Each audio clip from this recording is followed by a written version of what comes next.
Hi అండి, అందరికీ నమస్తే. Welcome back to our channel అమ్మ అభిరుచి. ఈరోజు రెసిపీ వచ్చేసి బాయిల్డ్ పల్లీ చాట్ అండి. సింపుల్ అండ్ టేస్టీ, అలాగే హెల్దీ కూడా. ప్రాసెస్లోకి అయితే వెళ్ళిపోతుంది. ముందు పల్లీలను తీసుకోండి. వీలైతే ముందు రోజు రాత్రే నానబెట్టుకోండి, లేదు అంటే ఒక 4 గంటల ముందే నానబెట్టుకోండి. ఇంకొంచెం టైం పడుద్ది అనుకుంటే వాటర్ అనేది మార్చేసుకోండి, లేదంటే వాసన వస్తుంది. అలా మార్చేసుకున్న తర్వాత మనం ఉడకేసే ముందు బాగా కడిగి పెట్టుకోండి.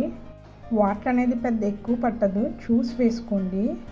త్వరగానే కుక్ అయిపోద్ది, ఎందుకంటే ఆల్రెడీ రాత్రి అంతా నానబెట్టుకున్నాం కాబట్టి. ఈలోపు ఉల్లిపాయలు, టమాటాలు, కొత్తిమీరని కట్ చేసుకోండి. ఉల్లిపాయలు బాగా చిన్న ముక్కలు, అలాగే టమాటా కూడా చిన్న ముక్కలు కట్ చేసుకోండి. కావాలి అనుకుంటే ఇంకా కలర్ఫుల్గా ఉండాలంటే క్యారెట్ తురుమును కూడా వేసుకోండి. అలాగే దించేసే ముందు సాల్ట్ని కూడా వేసేసుకోండి. సాల్ట్ వేసాక ఒక 5 నిమిషాలు కుక్ అవనివ్వండి, ఎందుకంటే సాల్ట్ అనేది పల్లీలకు పట్టాలి కాబట్టి. అలా పట్టింది అనుకున్న తర్వాత వాటర్ని సెపరేట్ చేసేయండి. అందులోనే 1 స్పూన్ కారాన్ని వేయండి. కారం మనం చేత్తో కలపకూడదు, అలాగే గరిటెతో కూడా కలపకండి. గిన్నెలోనే బాగా కారం పల్లీలకు పట్టేంత వరకు మిదుపుకోండి. అలాగే ఆల్రెడీ సాల్ట్ వేసాం, చూసుకొని చెక్ చేసుకొని సాల్ట్ని కూడా యాడ్ చేసేయండి. అలాగే ఉల్లిపాయ ముక్కలు, అలాగే టమాటా ముక్కలు, అలాగే కొత్తిమీరని కూడా వేసుకోండి.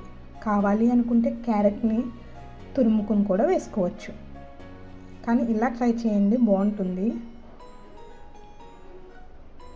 ఇవన్నీ వేసేసాక ఇందులోనే ఒక నిమ్మకాయ రసాన్ని పూర్తిగా వేసేయండి, పులుపు ఎక్కువగా కావాలి అనుకుంటే. లేదంటే 1/2 చెక్క సరిపోతుంది.